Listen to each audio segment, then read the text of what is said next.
I'm going to show you 3 of my absolute top favorite exercises for restoring movement capabilities, range of motion, and stability of the shoulder. The single best tool we have for improving range of motion and getting quick gains, making the shoulder feel better early on, is to improve our breathing strategy. And if you've never seen my content before, that might seem a little weird, but bear with me as we can see instantaneously the difference that this can make. Depending on our own individual compensation patterns, our posture, our movement capabilities, a lot of other things, we tend to have either a tighter rib cage in the front side, which depresses our sternum and pulls our shoulders forward, or a tight rib cage in the back, which compresses the backside and flattens out our thoracic spine. And that oftentimes is paired with a big back arch like this. But ultimately, if our diaphragm can't work very well, then it can't get the proper expansion of the rib cage from front to back and also side to side. That should happen during every normal inhalation.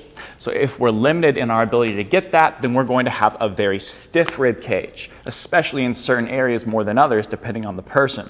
And if that's the case, then we have very stiff scapula. So the scapula can't properly glide and rotate on a rib cage if it's too stiff and unable to change shape because of tightness that's built up over time.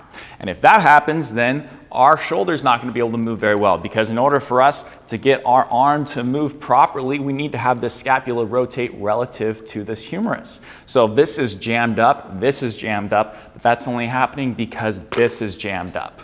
But if we can't breathe with our diaphragm, we're going to kick on something else to help us bring in air. And most oftentimes that is going to be the neck. So our neck can kick on and get tight so we can inhale and bring in air, but that creates a very stiff neck in addition to an already stiff rib cage. That can lead to elevated shoulders, tight upper traps, obviously tight front side of the neck, and several other things. But this is where the compensatory strategy is coming from. So we can only get the neck to shut off if we can educate the body how to use the diaphragm better. People that have tightness on the front side of the rib cage and compression there, can't expand that area very effectively, tend to have a limitation in shoulder internal rotation. Now the way that you would measure this is to lay on your back, and you can pull your knees up and keep your feet flat if you want. And keeping your elbow directly out from your shoulder and the back of your shoulder flat on the ground, you can go into internal rotation, stopping at the point where if you feel like the back of your shoulder is going to pop off the ground or your shoulder is going to roll forward, that will be the end of that range of motion. People with limitations and inability to expand the back side of the rib cage tend to have a limitation in shoulder external rotation. So same thing, elbow directly out from the shoulder, and you're going to go back slowly, stopping once you feel like you have to push through resistance or your rib cage is going to flare. So get those as general baseline measurements. I've never met someone that has shoulder pain that has full range of motion in both of these things unless there is a significant degree of compensation and laxity within the shoulder, meaning that there's stuff that's too loose in there. And that is a different story for a different video, but for 99% of cases, you're gonna be limited in one of these things to some extent. So the first thing we're gonna work on is to open up the back side of the rib cage a little bit, but also the front side, because we're gonna do something that looks like a lat stretch, but really it's a way for us to just open up our rib cage in general and bring some air in. So let me show you a nice exercise I like for starting to get some expansion within the rib cage. What we're going to do here is get in a door frame, or we can use a squat rack, whatever works, so that way we can hook our fingers completely around something nice and comfortably. So usually one of those two things is going to be best here. We're going to start in a parallel stance, hip width apart with the toes straight ahead, and we need to make sure that we get a thumbs down grip, perfectly shoulder level. So not too high, not too low, straight out from our shoulder, nice and relaxed straight arm. What we're going to do now is take a slight step back with the right leg, just so the toes are in line with the heel on the front foot, and we're going to stay heavy on the left foot. Now, we're going to round our back, flex our back. The lat extends our back, so we want to create length by rounding the entire back, even the low back, to a little posterior pelvic tilt. Okay, now, this is the most important thing, and this is where most people are going to screw it up.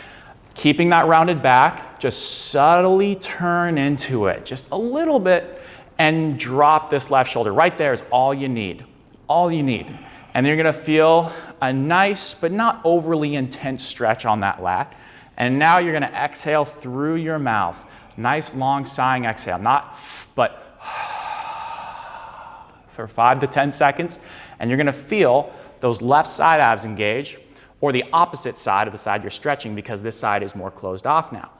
Maintain that slight side ab engagement at the end of that exhale, and then close your mouth, inhale through your nose, and feel this stretch out even more. 5-second silent inhale. So we're not trying to go really hard, we're just trying to ease our way into this.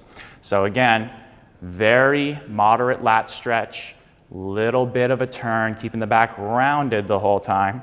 Exhale nice and long for 5 to 10 seconds until you feel your side abs on the opposite side. Hold that, inhale through your nose silently. I should not hear you inhale, but I should hear you exhale. The most common mistake on this by far, as I touched on, is people are gonna crank into this and turn way too hard. This is not an aggressive stretch. We want it to be nice and subtle. We want this to be a relaxed position we can get into. So make sure your grip is relaxed. You're just very subtly turning into it, keeping your back rounded. It's much less than you probably think you need to. If you feel a giant stretch, that's great, but chances are you're actually not in the position you want in your low back and upper back. You want it to be about a 5 out of 10 stretch, nice and subtle. Optionally, some people benefit more from more of a thumbs up grip, so you can experiment with that too. Everything stays the same, but for this you generally want something you can wrap your whole fingers around. Same thing applies. Step back with that same side, round your back first, and then subtly turn into it, dropping that shoulder a little bit. Right when you start to feel a decent stretch, it's all you need. Now, in order to get the most out of these exercises, we have to learn how to breathe effectively and do that without compensation. If you've watched some of my content before, then you probably already know how to do this, but if you don't, I highly recommend you watch this short tutorial that I will link down below in the description. If you are not breathing well through these exercises, you won't get what you're looking for out of them. So keep that in mind. This will also help train your breathing when you're not doing these exercises as well. So it's just a really good thing to get nailed down first. Now, if you have limited range of motion on both shoulders, you can do this on both sides, but I'd recommend retesting your range of motion after doing one side and then doing it again and retesting your range of motion on both sides again. You may be surprised to see that when you do the stretch and the expansion on one side, it actually makes the other side worse. And that's usually because you have an asymmetrical posture, and feeding yourself into that asymmetrical posture may not be beneficial for you. Now, this next drill is a nice little 2-for-1 because people with tightness on the front side of the rib cage are going to benefit from really opening up that space, but also it's going to be helpful for people with tightness on the back side of their rib cage because it's going to help you not breathe and use your neck, which is a very common compensation strategy. So let's try this and do this for about 8 to 10 breaths. What we're going to do is get in a 90-90 supported position. Our feet don't necessarily need to be on a wall, just a chair works as long as you have around a 90-degree bend at both your knees and your hips. The purpose of this is just to make sure that your low back stays relaxed and you're not in an extended position. We just want the rib cage to be down, nice and relaxed here. It is essential that we have a towel roll underneath our neck, and the curvature of our neck is being supported by the thickness of that towel roll. So it will depend how thick that towel is going to be, but the general idea you're looking for is that it's giving you enough support to feel like your chin is pointing directly at the ceiling, but it's not so much to where it's tipping your head back further than that, and it's not so small to where your chin is dropping down. You should feel like you can totally relax and your chin is directly up. Now, we have 2 yoga blocks right here because we're going to start the exercise by just getting our elbows directly out from our shoulders, right about there, and then just letting them fall back and resting completely passively on those objects. So they don't have to be yoga blocks. You can do whatever you want as long as you're getting an even height on both sides, something about 4 to 6-ish inches. If you need something a little bit taller, so that way you can stay relaxed, you can do something like that, and that would be totally fine as well. So now the purpose of this is to make sure we can expand our rib cage without engaging our neck whatsoever. It's going to be pretty hard for some people. So here's how I want you to breathe through this. Get a nice, soft, full exhale through your mouth with an open mouth, like you're making an O. Do that for about 5 to 8-ish seconds. And at the end of that exhale, you're going to feel your rib cage come down a little bit, and you're going to feel a little bit, hopefully, of side ab engagement. Not your 6-pack abs, but your side abs. And you're going to maintain a slight bit of tension in those side abs as you close your mouth and put your tongue to the roof of your mouth and inhale very silently through your nose. If you do that full exhale well, you'll see Trevor's ribs come down. Now he's going to close his mouth, put the tongue on the roof of the mouth, and silently inhale through his nose without engaging his neck whatsoever. So he's going to feel his chest rise a little bit, but again, never at the cost of him feeling his neck engage. Because the goal of this is to educate our body how to use our diaphragm and breathe without our neck, you need to make sure that your neck stays relaxed. So the biggest problem you're gonna have is feeling the front of your neck really wanna kick on. So if that's the case, then you can work with more shallow inhales and exhales. So if you feel like when you start to inhale, your neck's gonna kick on, stop the inhale before that point and then exhale again. If you need to move to strictly just nasal inhalations and exhalations, that's completely fine. Softer and longer breaths are always better than harder and more forceful here.